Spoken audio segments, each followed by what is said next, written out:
Hey guys, welcome to the channel. This is Juan from Bluegrass Landscaping. Just wanted to give you guys a little bit of a review and my thoughts on this purchase that I just made about a week ago. This is a Wright Standard B. This is a 32-inch model, so it is the very pretty much the baby Wright, right? So let's go ahead and get into this. I've only really used it for about 5 yards today.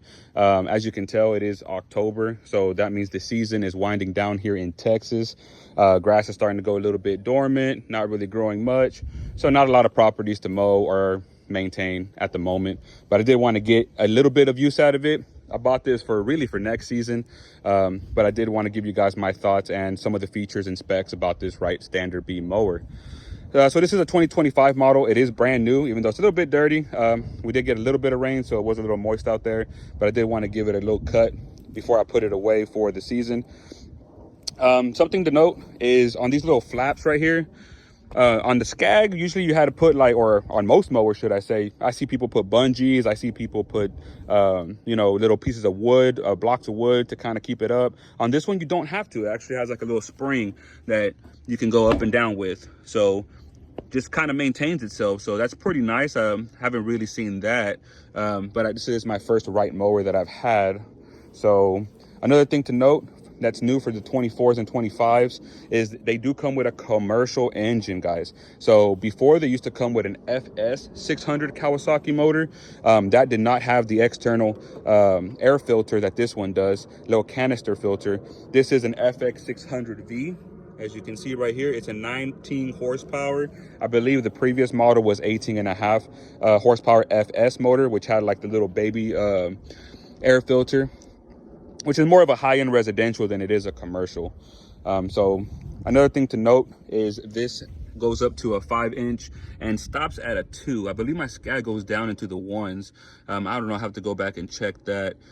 Does come with a little cup holder, so that's always nice.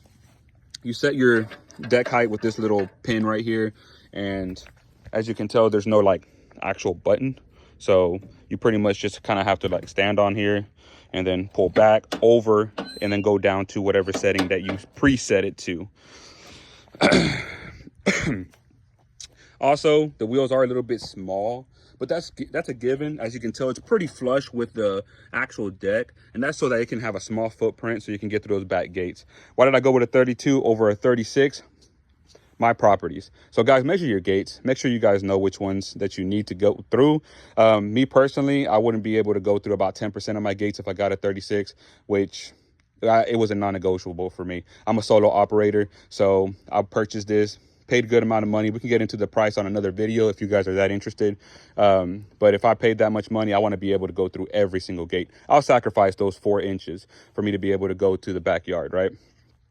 Something else that is to notice is gas tank. On my other standard mower, it's located like right here, and real easy access to it. On this Wright mower, this is a entry-level commercial. It's actually located in here. So it does have a little wing nut where you can tighten that. That way it won't be flying out whenever you're driving. You can see the little hydros, reservoirs, and here's the tank. So new for the 24s and 25s, they actually have a gas gauge now.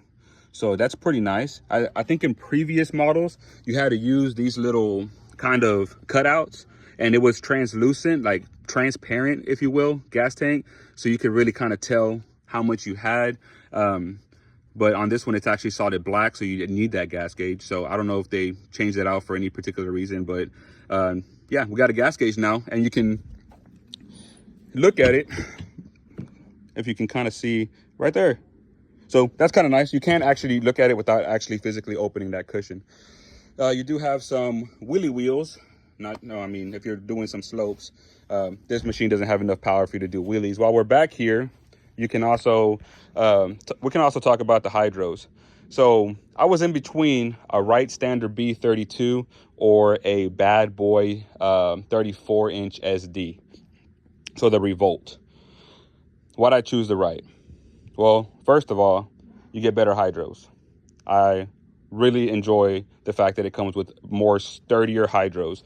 I think the bad boy comes with ZT 2800 hydro gear, and this one comes with 3100 hydro gears. So you do get a beefier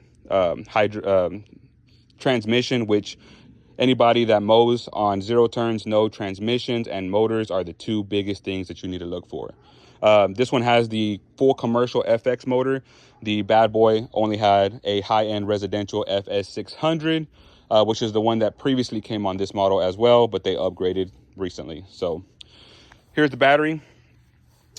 Right here, you see these little wing nuts. I think the previous model came with like a little bungee cord.